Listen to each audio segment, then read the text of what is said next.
I'm going to tell you that this 50-year-old canvas tent is, I've got this when I was 10 years old, actually, in the Boy Scouts. It's still good. I've used it for hunting.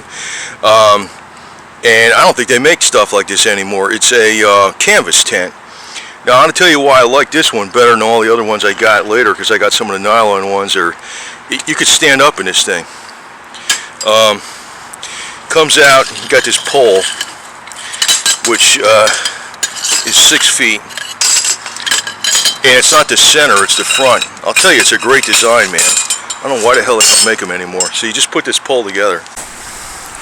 All you got to do is stake out the 4 corners and stake out the door.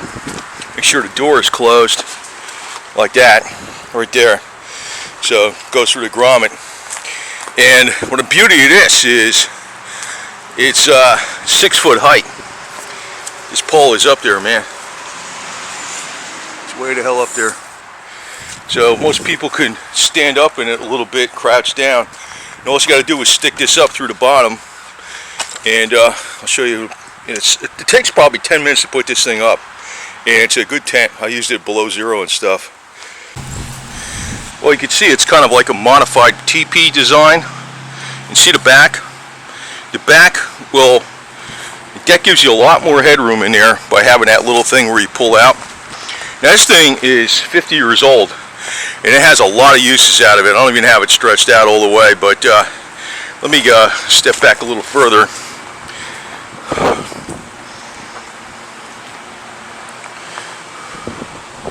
See, it's like a modified teepee design. And actually, I didn't quite get this thing perfect.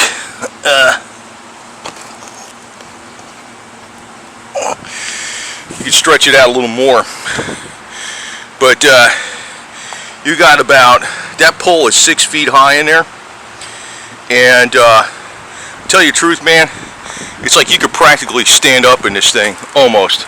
Like you might have to crouch over a little bit, but that's a big advantage when you get inside a tent. And like when you're inside here, you notice how the sides kind of pull out more in that back. So if you have your head this way, I usually didn't have my head that way, I usually had my head this way, but you can fit 2 people in here with gear, no problem. And you know, if you got to practically stand up to put some clothing on or do something, you can do it. And you see how small this thing rolls up? I can't find another tent like this, to tell you the truth. I was looking online all over the place. This is, I got some nylon ones after that, but this one outlasted every other tent I got. This is 50 years old. It's in great shape, and it was used extensively. Actually, I used it out in the snow when it was about 20 degrees out. There's about 8 inches of snow on the ground in the middle of the winter, and it's a great tent, man. But you see how this design, I don't know why nobody's not making these anymore, but it's basically a modified teepee design. See how the front comes down? And this flap here would actually go over with this. You'd have it here. I don't think there's coals in there, but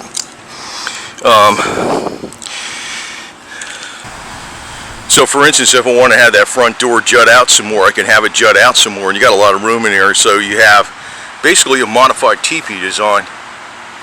That's what the hell it is. It's a great tent, man. I swear.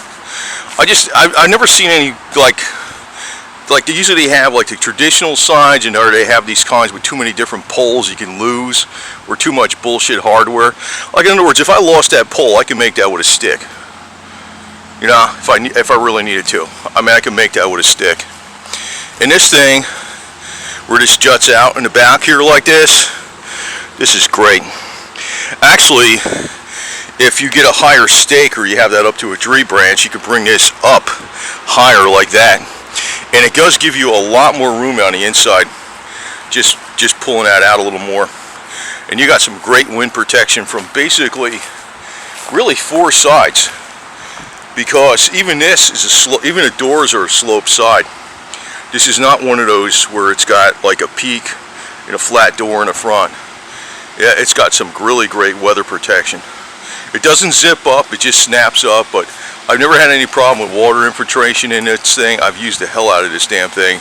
You know, the thing is, the time that I've had this and the amount of use I've got out of this, I mean, yeah, I got this when I was like 9 years old, but I've used it when I was hunting, a lot of times when I was in my 20s and 30s, and I used the hell out of it. I've just used the hell out of it. And the fact that it's been going, it's been used for 50 years, and it's still in great shape. Doesn't that tell you a lot about the way they used to make things versus how they make shit today? And I've never had any rips or tears in this tent, but the thing is, if it does have a rip or tear, you can repair it a lot better than this nylon garbage. I think it's a lot more, you know, and every once in a while I had to spray it with some stuff for the water repellency, but I never really had a problem with it. I've never had a problem with it. I don't know why they don't make tents out of canvas anymore. They say, well, they weigh a little more, there's a little more bulkiness, but not that much, not that much. Basically, this is just a modified teepee. And that pyramid design is one of your best for wind. So, it could be under the trees, or whatever it is. And, I don't know, sometimes I think when they try to reinvent the wheel, they do not improve the wheel. They screw up the wheel. This tent design is the best. And I remember way back when I was looking at tents, you know, and I saw what other people were using, back when I was like 9 years old and stuff, this was the one to have. This was the one to have. The least complicated, the least weight, the most bang for the buck, and does the job. I've used this for like, you know, a week of camping. It's supposed to be an overnighter, but, and you got loads and loads of room in here. I mean, this thing, you easily can fit 2 full sleeping bags in here, plus the camping gear. You know, most freaking ones out there, no way in hell, not for this size. So, like I said, I wish they made this. I was looking online to try to find another one like this. I could not. I don't know what they make some other garbage today. It's got like these hoops and all this complicated hardware. I think they're bullshit. I tell you the truth, if you know, if you got yourself a good sewing machine, you're probably better off copying this design with a tarp. But it's like wider in the front. Looks like there's not too many pieces of material, and it's more narrow in the back. But the fact that you have this little thing here, I swear to God, that gives you a hell of a lot more room in there when you're inside. Believe me, a hell of a lot more room. So, very easy to get into. You can have these stakes out like this, you know, and leave the door open. And even like with that, it has to rain really hard to get some kind of rain in here, even with that, with the door open like this, because you got this, you know, the way it's coming down. You got part protection in the front. They're smart enough not to make, and it's like, you can, like I said, you can. This is a 6 foot high pole. You can almost stand up in this damn thing. It's a hell of a lot better than any other design I've ever seen for the money. I don't know. Can't say enough about it, but I never seen anything else like this anywhere. It's 50 years old, and the best one in my opinion, period.